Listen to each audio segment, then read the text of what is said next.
This is your Sound Off Extra review for the 2017 WWE Royal Rumble. I am the Solomonster. The pay-per-view just went off the air a few minutes ago. A lot of mixed reaction that I'm seeing so far to the show. The Twitter poll up on my Twitter at Solomonster. So far, already over 1,300 votes. 44% thumbs up. 58% thumbs down. I'm conflicted myself about this show. I can't possibly give a thumbs down to a show that had two championship matches like this one did. I thought we had two title matches on this show that could be in the running for match of the year. Obviously, it's too early to say, but these were just two tremendous title matches for SmackDown and for Raw. John Cena, AJ Styles, Kevin Owens, and Roman Reigns. On a show that didn't have very many matches because you had over an hour dedicated to the Rumble match itself. So I don't think objectively I could look at this card and say this was a thumbs down show, this was a terrible show, even though this Royal Rumble match will not go down as one of the better ones I think that they've done recently. Actually, you know what? I take that back. Compared to some of the other Rumbles we've gotten recently, this might not be so bad. But this one, I don't know, it just was kind of lackluster. When it was over, it was like, I don't know if I was just expecting more. I mean, obviously there were some faces in the Rumble that did not show up that I was expecting. That doesn't make it a bad Rumble, but no surprises. I was shocked every year, even if they have a lame surprise, they usually stick a couple in there. And, they had Ty Dillinger come out at number 10, but I think most people who know anything about Dillinger and the 10 thing and NXT kind of expected him to come out in that spot. I guess he'd be the closest thing that you could call a real surprise. I'll tell you something. I was surprised Triple H did not make an appearance in the Rumble match to further the storyline with Rollins. They went the road of promoting a segment for Raw tomorrow night with Rollins and Stephanie, which I'm already dreading. Anything that involves Stephanie at this point, I just absolutely dread. I thought what they did with Rollins at the NXT TakeOver show last night was tremendous. And now I just find myself dreading this like the fucking plague because Stephanie is just insufferable on that show. But because of that, no Seth Rollins. She announced at the beginning of the show that he was barred from the Alamo Dome, which is exactly what I figured they would do. And I said that on the podcast this weekend, and then he just never showed up. No Triple H, no Seth Rollins. The biggest disappointment to me, in all honesty, and we'll get into the Rumble a little bit more later, but the biggest disappointment to me, and not just because I picked him to win, but I really think they missed an opportunity here with Samoa Joe. Unless, and this is another idea that I had when they were showing footage of Triple H, he was on Facebook Live or something after the TakeOver show, talking about Rollins coming out last night, and he said, Rollins better be careful what he asks for. Because, at one point, I picked him to be the future, I picked him to be the chosen one, and he said something about a destroyer. And kind of made it a point to use that word and to use that phrase. And so I'm thinking to myself, there might be a chance. That's why I'm kind of hesitant to pass judgment on this just yet. Because we'll find out tomorrow night again. Rollins will do the segment with Stephanie. We'll see where it goes. I could envision a situation. And I would actually like this idea. I think it would be a good idea just because it gets Joe involved. Where Joe essentially comes in as kind of like hired help for Triple H, almost as like his hired henchman, to take out Seth Rollins. And maybe they don't even do a Triple H match at WrestleMania, but the way I could see it going down, maybe on Raw tomorrow night, Joe makes his debut, and he lays out Rollins, again, on behalf of Triple H. And then maybe you do a Rollins-Joe match at, Fastlane? There's a Raw pay-per-view between now and WrestleMania. And so you think, Rollins has to have something to do. And I could see that maybe being it. Maybe you do Rollins and Joe as kind of a buffer. And if Triple H must wrestle, then he can do the match with Rollins at Mania. And Joe can maybe even be in his corner or something. At least it gets Joe then in a high-profile spot. It kind of borrows from an idea that I had last year when I was kind of hoping that Joe would be in the Rumble. This is now 2 years in a row that has not happened. But my idea last year in 2016 was, Triple H had the feud going with Roman Reigns. Well, why not have Joe kind of be Triple H's hired guy from NXT, right? Because Joe was on the NXT roster, and Triple H, NXT is Triple H's baby. And I think it really could have worked. You could have had him bring in Joe as his heavy, and to, go after Roman and wrestle Roman at WrestleMania this past year, instead of doing the match at Triple H, which was a freaking dud, and it would have elevated Joe into a high position on the card. So let's see what happens tomorrow night. I think they could still squeeze him in there and give him something really cool to do going into WrestleMania. But for tonight, I just think, especially if that ends up not happening, I think they missed a real opportunity here. And the only thing I can say is, hopefully there's a method to the madness, because if they just held him out because they have no plans for him or they don't want to bring him up unless he's injured or something, this was a real missed opportunity. I don't know. I look at this Rumble match, and I'll talk about some of the other things, but I was not impressed by this Rumble at all. There were a few people on Twitter who I saw claiming, oh, this is one of the best Rumbles I've ever seen. Where really, well, you must not have seen too many Rumbles in your day, because this was most definitely not one of the better Rumble matches. But we will get to that here in a second. The pre-show opened with the SmackDown Women's 6-person tag team match. Becky Lynch, Nikki Bella, and Naomi taking on Alexa Bliss, Natalya, and Mickie James. The babyfaces got the win. They gave Naomi the win over Alexa, which I guess sets Naomi up now as the next challenger for her championship. And good for Naomi. Naomi kind of feels like the odd person out a lot of times when it comes to the women. She's busted her ass, and she's got the cool entrance, and I think she deserves a shot. Not necessarily, I wouldn't put the title on her. I think Alexa has a good thing going right now. But I think it's fine to put Naomi in the spotlight for a little bit. So it was cool of her to get a win here. We had the tag team titles on the line. Cesaro and Sheamus defending against Luke Gallows and Carl Anderson. And I made my thoughts very clear about the whole Anderson and Gallows thing. Big fan of those guys when they first came in. Wish them all the luck in the world. I don't wish ill upon them or anything like that, but I don't care. I just don't care. So naturally, they finally win the tag team titles here on this show. And, I just don't give a shit.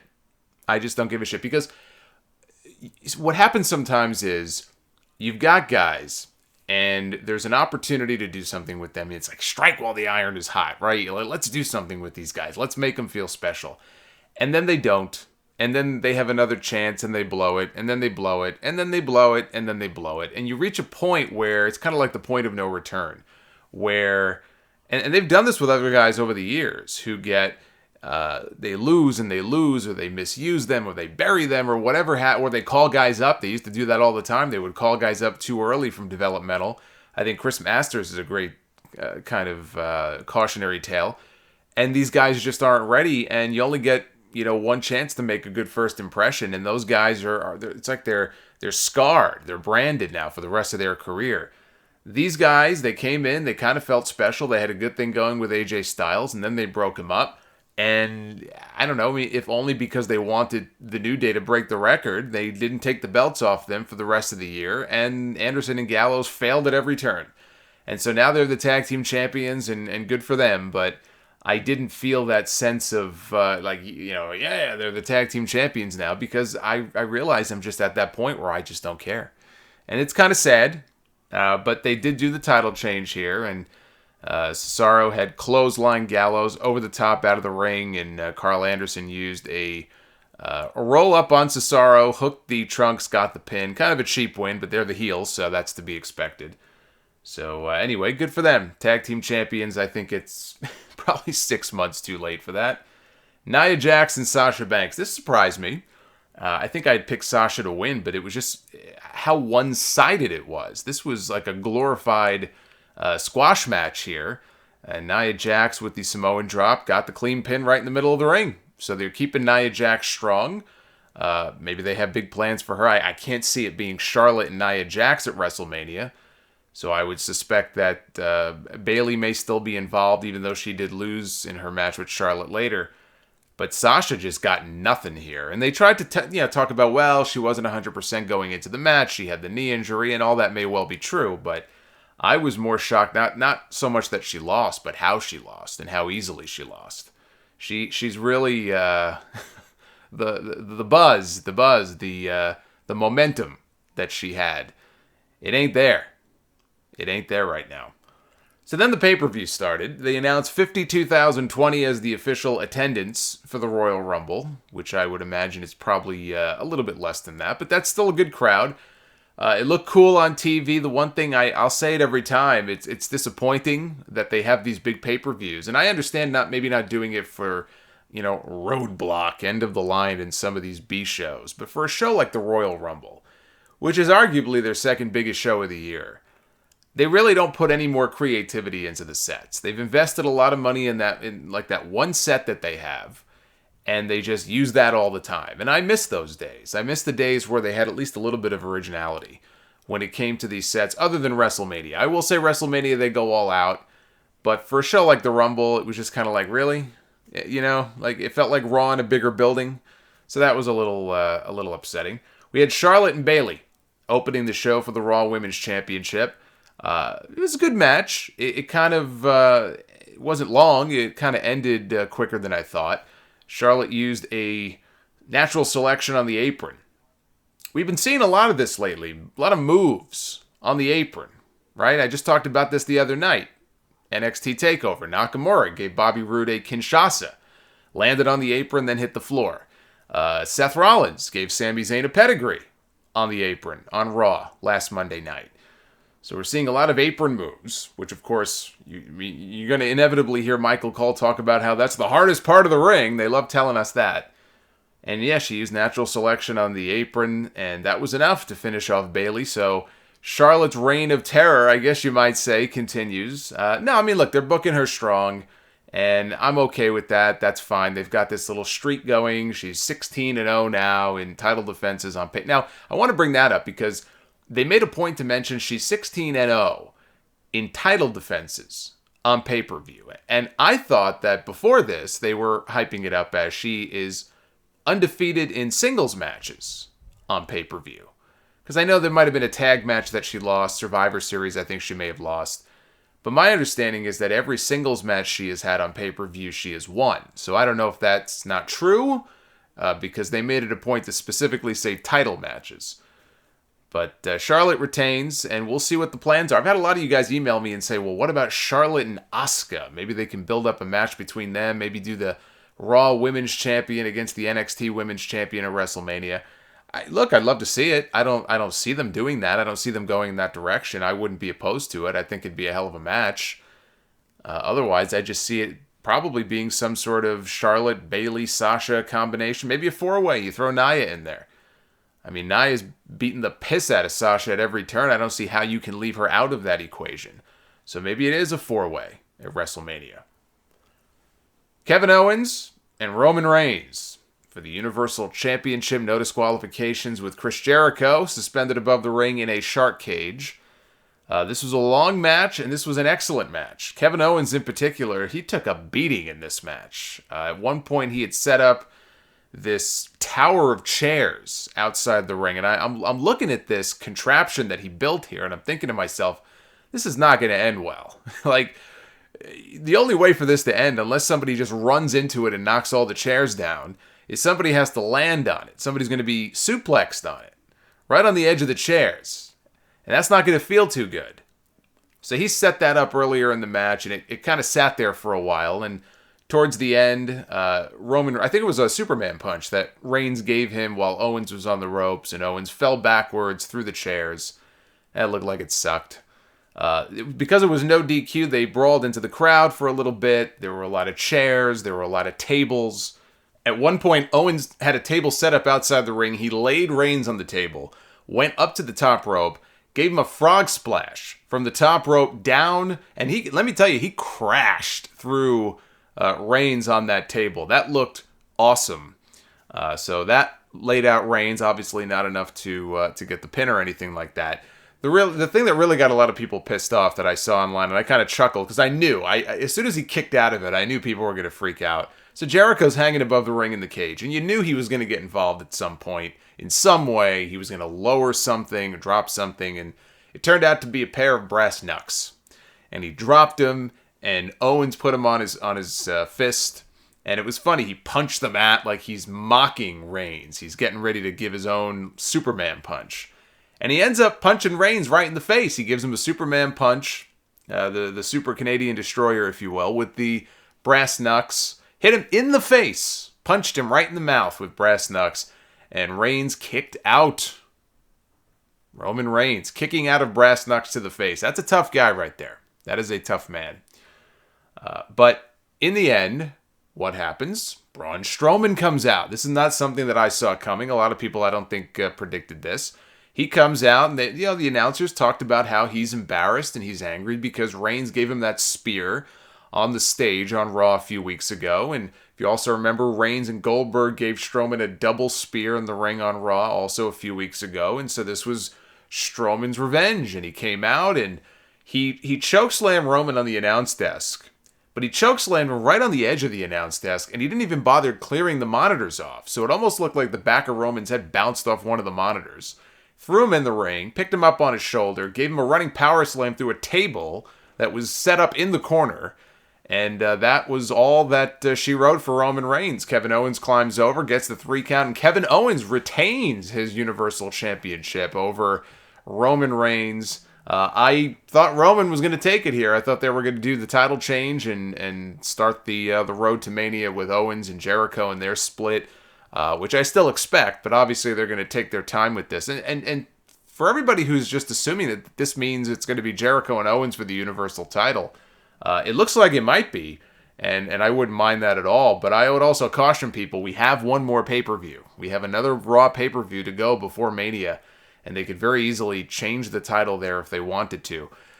The more I look at this now, judging by what else happened on this pay-per-view, I could see, because from what I understand, Goldberg is going to have one match before WrestleMania. And obviously, I don't think it's going to be against Brock. I think the match with Brock is going to be the Mania match. So you ask yourself, well, then who does Goldberg wrestle? The only match that would make sense for Goldberg, if he was going to have one, would be for the championship. And so now that Owens retained, it looks to me like the 2 big matches at Fastlane, if not 3, based on the idea that I just pitched, could be Rollins and Samoa Joe. I'm hanging on to this Joe thing because I like the idea. It could be Rollins and Joe if they bring Joe in as kind of like I said, a buffer before the Triple H match. But it looks like they've set up Roman and Strowman as a match, and Owens defending the championship possibly against Goldberg. And maybe that is where Brock Lesnar interferes. Because Brock got fucked over again tonight by Goldberg, and he's pissed. So I could see him getting involved and costing Goldberg the championship at Fastlane, and there you go. Now you've set up the Goldberg Brock singles rematch for WrestleMania, and I think it makes sense. I think those 2, if not 3 matches I just mentioned, that's the top of your Fastlane card right there. But props to both these guys, Roman and to Owens. Owens took a beating, but Roman, it was a great match. And again, it takes 2 to tango. It's not like Kevin Owens is in there wrestling a piece of cardboard. I know a lot of people don't like Roman Reigns. I don't like the way he's used. I have nothing against Roman. Some people absolutely detest this guy, but you got to give him credit. At the end of the day, you got to give him credit. Just like I got to give credit to, Cena and Styles, who also had what I thought was a fantastic match. But before then, we had the Cruiserweight Championship, Rich Swann defending against Neville.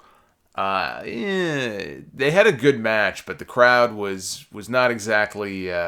they didn't look like they were thrilled all the way through. And I think part of it is just coming off the high of the match they just saw. It's not very often that second match into the pay-per-view, you have your Universal, Championship match. I mean, that is the top title on the Raw brand. Normally you would headline with it, and now your second match from the top. And it was a great match, and so I think people were still kind of coming down from that, and honestly probably going on... I had people telling me that people were going to the concession stands, they were going to the bathrooms.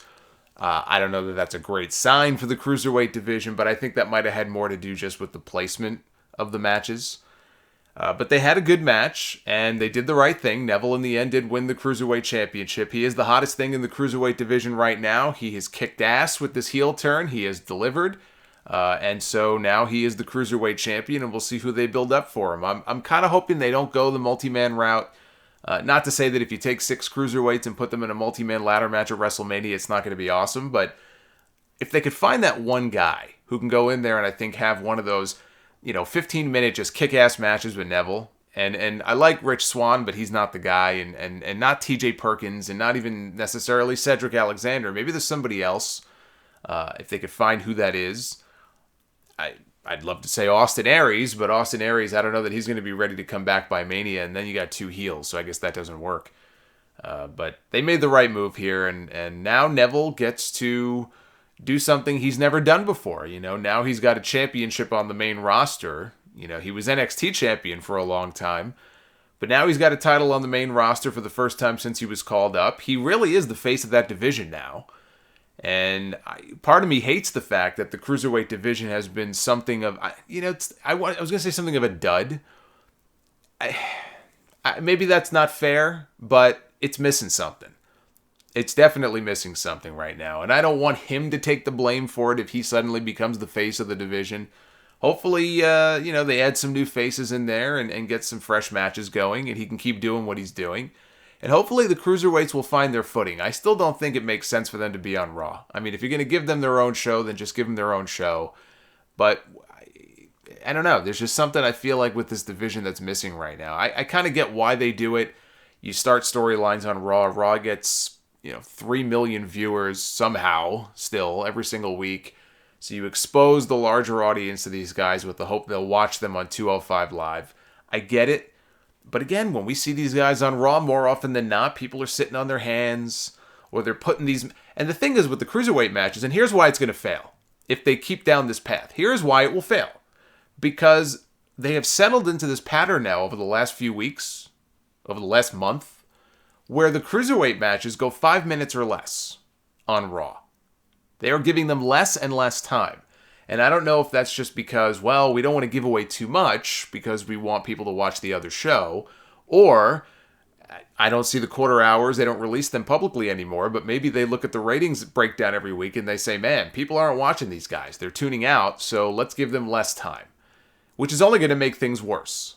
So if they insist on giving these guys 5 minutes, 2 minutes, 3 minutes every single week, you can't get over that way.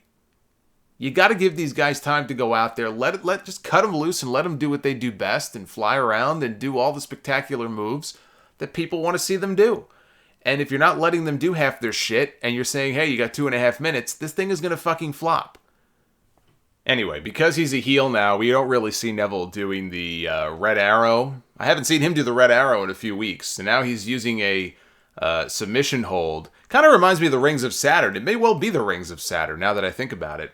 I don't know if he has his own name for it, but it looked pretty brutal. Swann tapped out, couldn't take the pain, and Neville is the new Cruiserweight Champion. We then had the WWE Championship match. John Cena going for title number 16, tying Ric Flair's fake record against AJ Styles. These guys went in there and they did what they do every single time I've seen them in the ring together. They deliver. It's funny, I even made the comment on Twitter when Styles came out. I said, the mailman is here. Because I made that comment about, I think on the last podcast maybe, that every time I see Styles, the reason I think he is the best wrestler in the world right now is because he delivers. The guy delivers more than the mailman does. And then somebody on Twitter made the comment, well, the mailmen normally don't deliver on Sundays. But Styles did here. These two went out there. They had a great match. They've got just great chemistry. They work off each other very well. And tremendous stuff. 25 minutes, I think about 25 minutes is what the match went. It followed a similar pattern to a lot of their other matches. And maybe this is not your thing. I saw Jim Ross was kind of bitching about it on Twitter. And I get where he's coming from. And I don't know that he was singling these two guys out. He might have actually tweeted about this during the Reigns match for all I know. But he was making a comment about, who's telling these guys to go out there and keep kicking out of each other's finishers. It's ridiculous. It's illogical. It makes no sense. I get where he's coming from. It's one thing to kind of save that for special occasions. Now it's every pay-per-view main event. So he's got a point. When everybody is doing it, what's the point of even having a quote-unquote finishing move or having a signature move if people just keep kicking out of it over and over again? But it's not like this is new. I mean, this has been going on for years now. You either accept it or you just, it drives you nuts. I think I just kind of stopped caring a long time ago. The first time I really noticed it, I'm trying to think back to where can we trace this back to? This phenomenon of every pay-per-view main event, every big match, people just kicking out of finishers over and over and over again. I mean, we saw it a lot, I think, in like the Attitude, Ruthless Aggression era. It's not like it never happened back then, but I don't remember it really becoming an issue until like the mid-2000s. And I'll be honest with you, the first time that I really noticed it was watching Ring of Honor.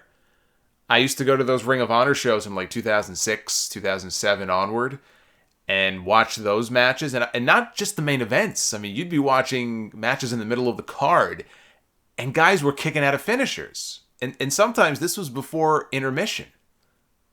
And I try to think back and I'm like, I think it was around that period that I really started to notice that. So I don't know if it's fair to call it the ROH effect, but it's been going on for a long time. I think I just kind of let it go a long time ago, and I just enjoy the matches for what they are. You kind of go into it knowing, okay, Cena's going to hit the AA, someone's going to kick out. Because now we're at the point where if Cena hits one attitude adjustment and pins somebody, boy, that person's a fucking loser, right? You can't really go back. So, anyway, I just wanted to make mention of what JR was talking about. In the end, John Cena picks up title number 16. He did it. And I was kind of fearing that when I saw that Reigns did not win the Universal Championship, because I didn't think they were going to change both belts. I basically, if you flip it, my predictions were right. I had Reigns winning the title and Styles retaining. Instead, they had Reigns lose and Cena won. And it's not that I didn't know that this was coming.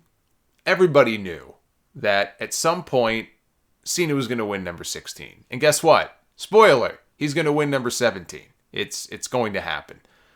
But I said on the podcast this week, I talked about that promo from SmackDown last Tuesday, which pissed a lot of people off. There were a lot of very angry people who said he buried AJ. AJ stood there like an idiot. He took it. Cena said all these things about him. He completely diminished all of his accomplishments before WWE, since he came to WWE. He just buried this guy 6 feet under. And I had a different view. I actually thought it was a hell of a promo. He worked some realistic things Cena did into it that people are always talking about him burying guys and this and that. But with a caveat, I said I was okay with it only if AJ got the win at the Rumble, because he was so badly burned during that promo and stood there and took it. And that was the only issue I had with it, is that he looked like a fucking moron just standing there and not interrupting Cena as Cena went and just tore him to shreds. But I figured, okay, well, in the end, it means AJ's going to get the win.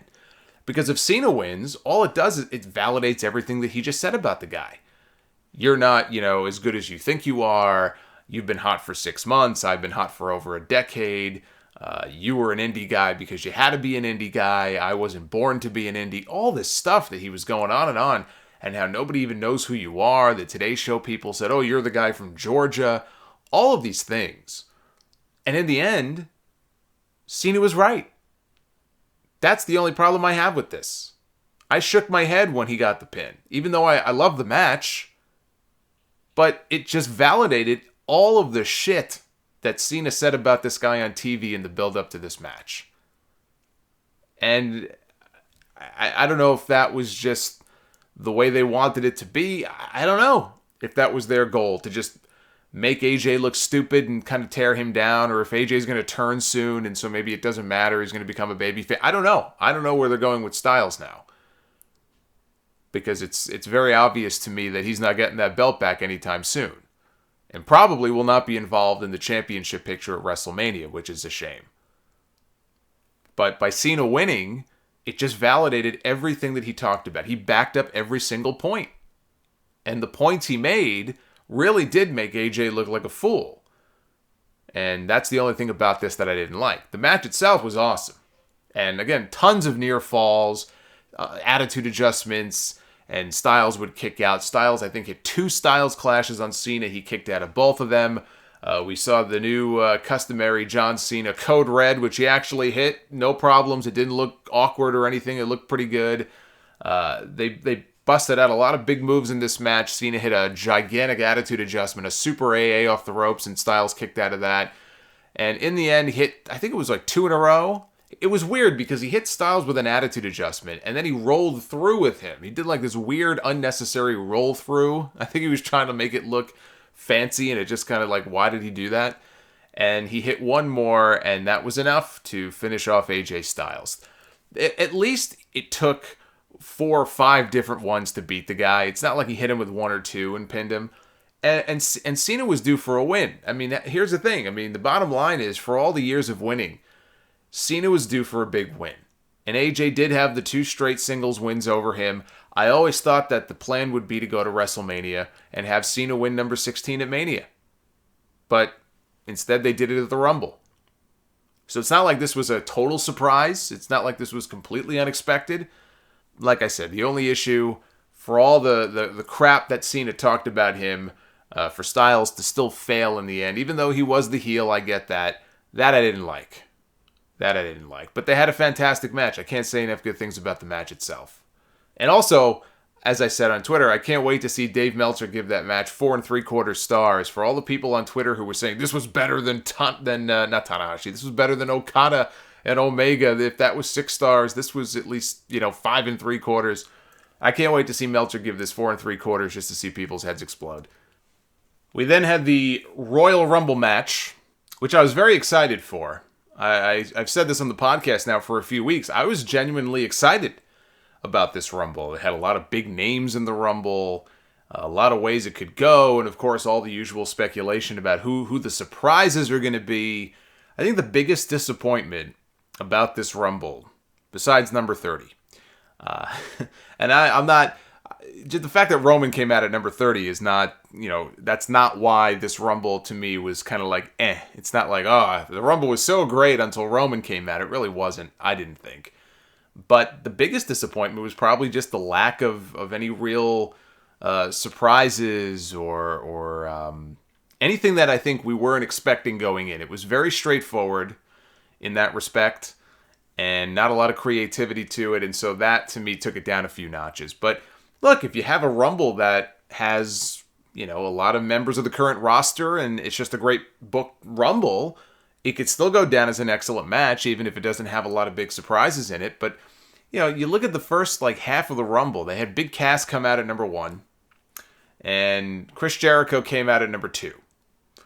So Jericho puts in another Iron Man performance. If you remember when he came back about 2-3 years ago, the big surprise, I think he was number 2 as well. It was him and Dolph Ziggler who opened the Rumble in, 2013, I think. And Jericho went 47 minutes. I just remember people being so pissed off when Ziggler super kicked him off the apron and Jericho hit the floor. And they just showered him in boos. And that was back when Ziggler was...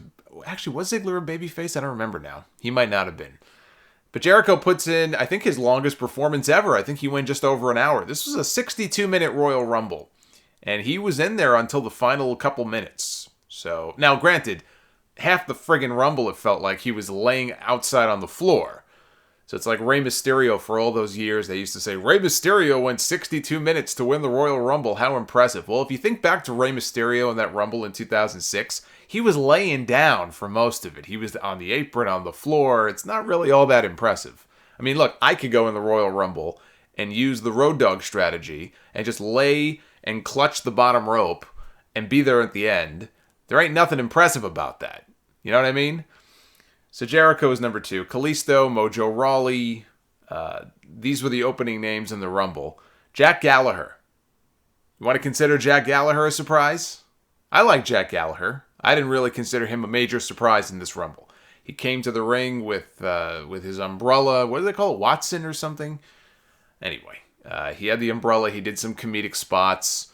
It was fine for what it was. Mark Henry in the Royal Rumble. I don't know what happened with Henry, because when he came out, the camera quickly cut away from him, and they had this long kind of steady shot, with the hard camera. It was like they were avoiding him, almost like if a fan were to run out of the crowd, they would kind of turn away for a while. I almost think, did he fall? Maybe he tripped and fell or something? I don't know.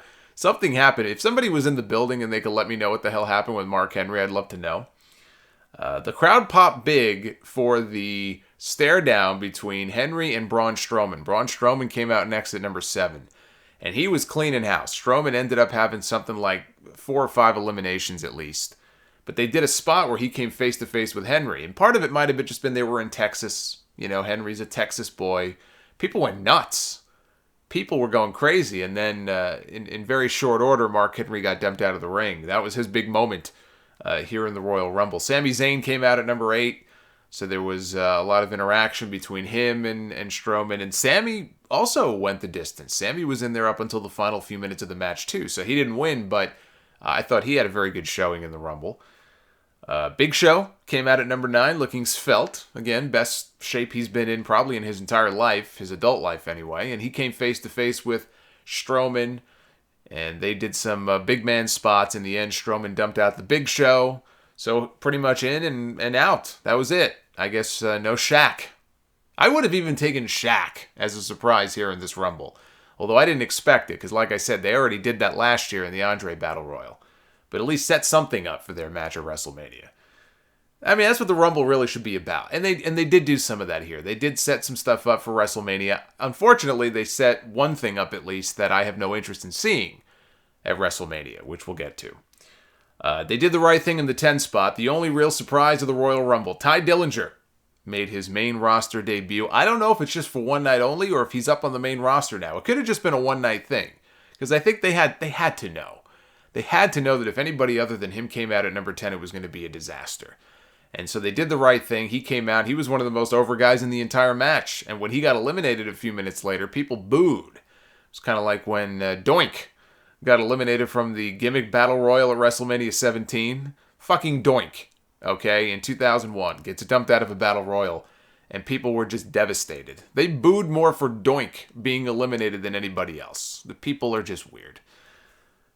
Number 11, James Ellsworth. I figured he was going to end up in here somehow, and he was very hesitant to get into the ring. He didn't want to. He was like, because Braun Strowman was in the ring, his old buddy, and he wouldn't get in the ring, and Dean Ambrose came out next at number 12, and Ambrose said, hey, you and I together at the same time. We'll count to 3, we'll run into the ring, and he got Ellsworth all psyched up, and of course, when he counted 3, Ellsworth ran in, and Dean stayed behind, and poor James didn't last very long in this Royal Rumble. Baron Corbin came in at number 13. I thought one of the cooler things in this Rumble was the way that they had Corbin eliminate Strowman. I thought Strowman was going to be there at the end. I didn't think he was winning, but I thought he'd be there at the end. And, you know, he got himself a decent number of eliminations, and it was a haluva kick, I believe. Sammy hit him with a haluva kick in the corner, and which is appropriate given the feud they had going. At least you can argue that Sammy kind of dealt the fatal blow to Strowman that led to his elimination in this match, because Corbin just came out of nowhere like a bat out of hell and clotheslined him right out of the ring.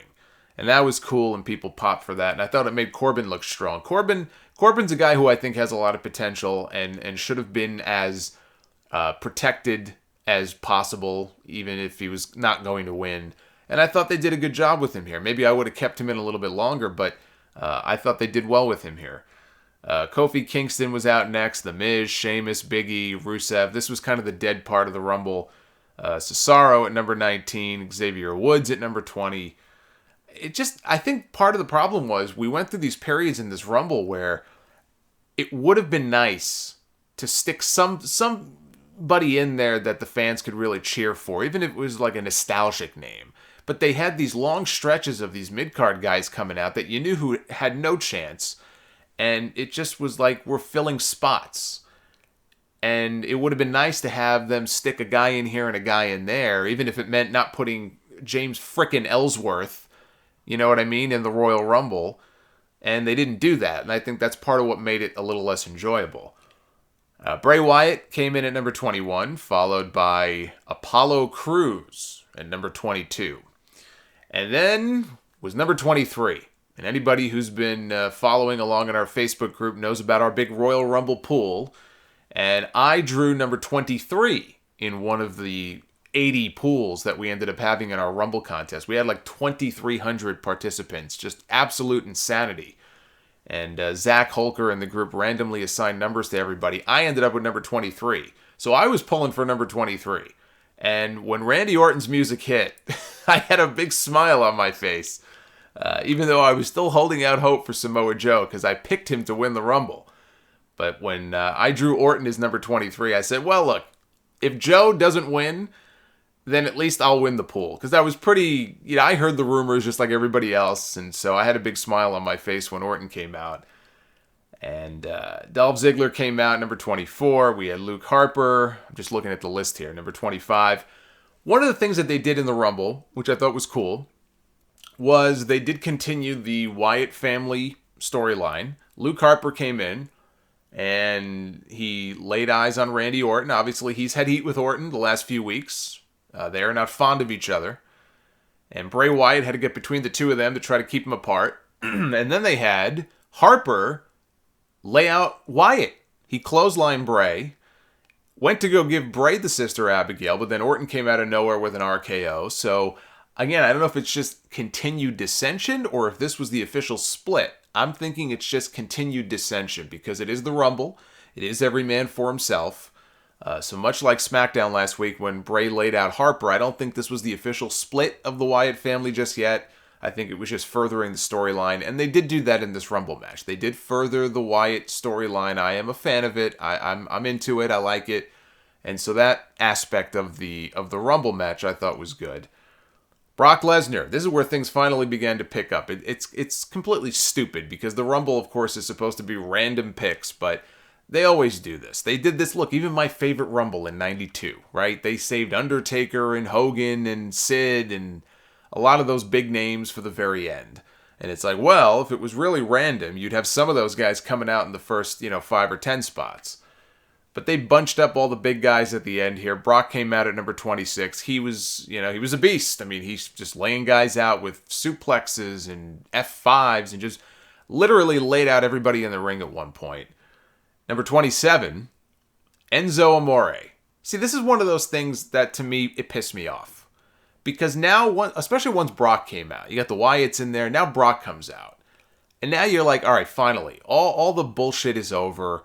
All the mid-card, goobers they're in. Let's get down to the real meat and potatoes of this match. Brock comes out, right? Okay, who's going to be number 27? And fucking Enzo Amore. And I like Enzo, but come on.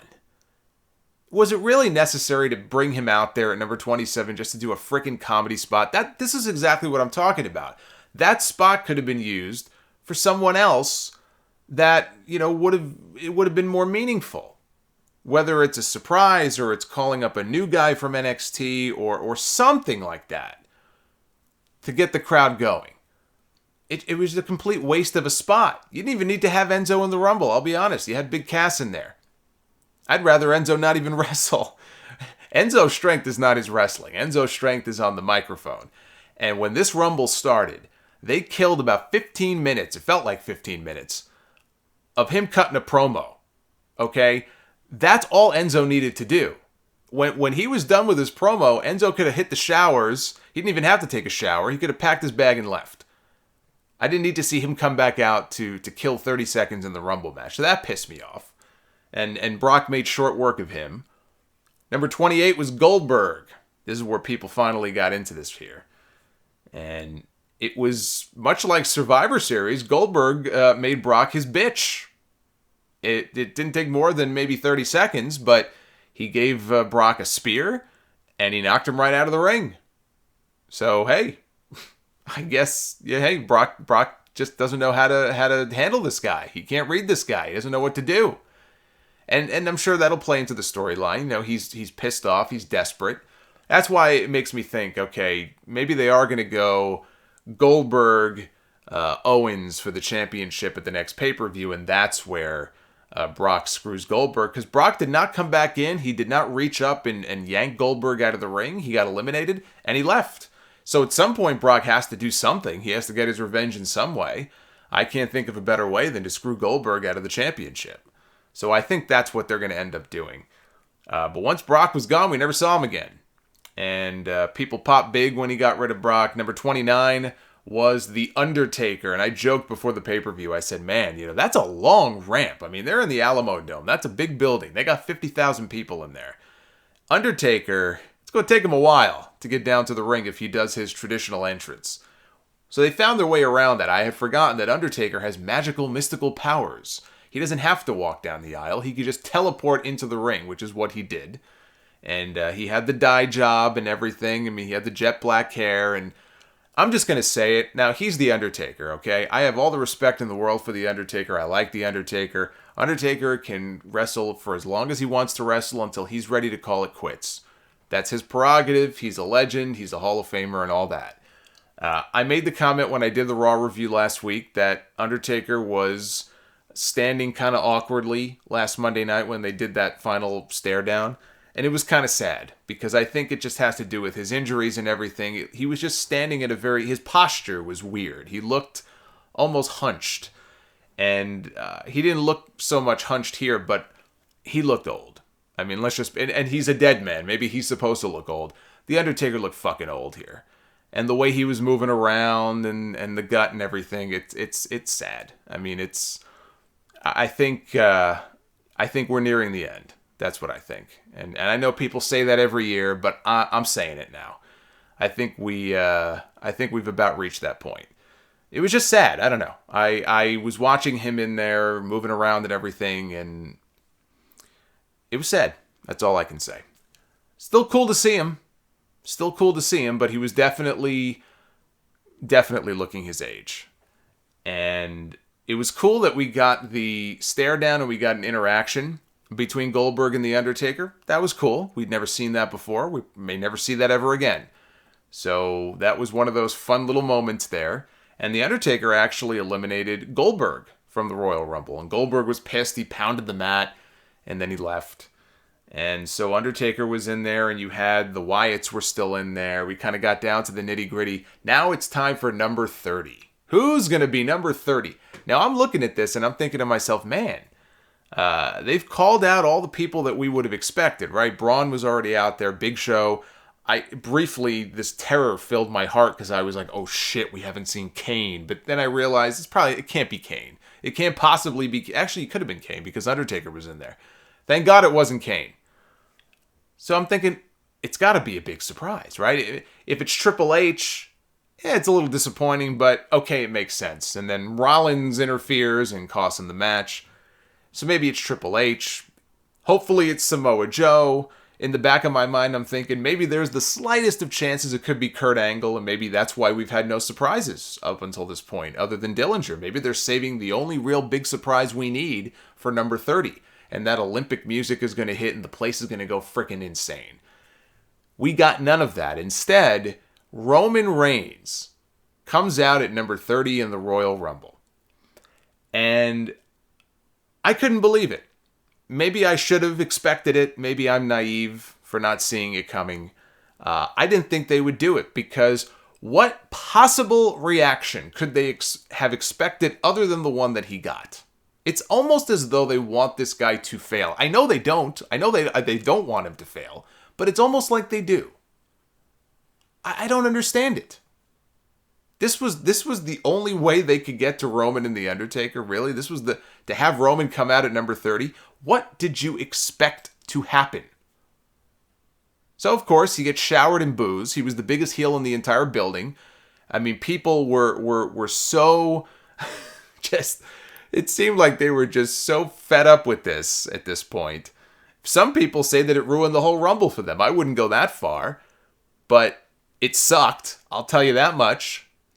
I wouldn't have had Roman coming out there at number 30. If you had to have Roman in there, you have him come out at... You know what? Here's a better idea. Why not have Roman come out at number 27 instead of Enzo Amore and save number 30 for something special?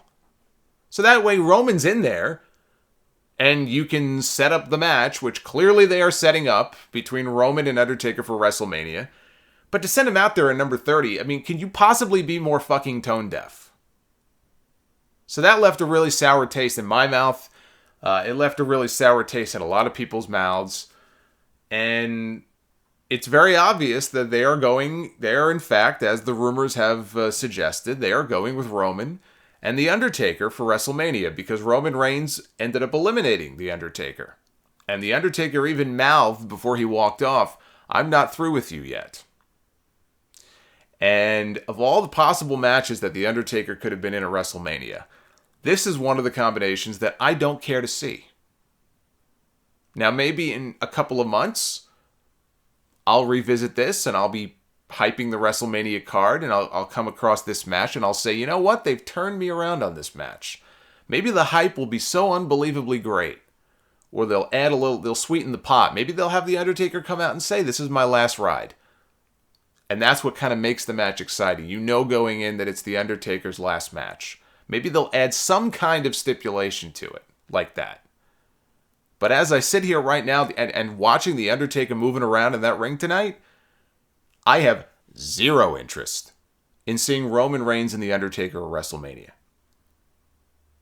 The only thing I think that could possibly get me interested in this match is if they finally came to their senses and they were going to do some kind of a turn with Roman, either at Mania or in advance of Mania. Because God knows the guy needs it. Then at least I could say, well, then they did something productive with it. Because this guy, he needs a change. Going heel is probably the best thing for him. That would be good. But I don't think that's what they have in mind. I look at this and I think they see this as some sort of passing of the torch. And they're probably going to put Roman over The Undertaker at WrestleMania. And it just, they can't possibly expect any reaction other than the one they're going to get. And if people end up crapping on the match or they just boo them out of the building or whatever, and that's not what they want, then they fucking deserve it. They get everything that they deserve. Stevie Wonder could see what's going to happen here. Why can't they? But just as a match, as an opponent, Roman's had some pretty kick-ass matches, but I think it also depends on who he's in the ring with. And Undertaker's had some pretty kick-ass matches at WrestleMania.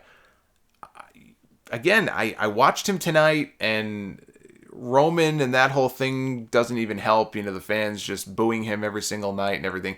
And putting these two in the ring together like it's some kind of big dream match, I don't see it. I don't buy it. I don't see it. And it's not a match that I'm excited for. And it's disappointing. It's disappointing. Of all the people they could have put in there with The Undertaker, this is, I think it's a bad move. I just think it's a bad move all around. Roman, it came down to him, Bray Wyatt, and Randy Orton. So it always seems to boil down to the Shield and the Wyatts in some way, shape, or form. Remember when Roman was actually cheered and beloved as a member of the Shield against the Wyatts? Remember how cool that feud was, right? Pepperidge Farm remembers. So Roman eliminated Bray, and Randy Orton ended up hitting the RKO on Roman. He eliminates Reigns. Randy Orton wins the 2017 Royal Rumble. I guess the odds makers had it right.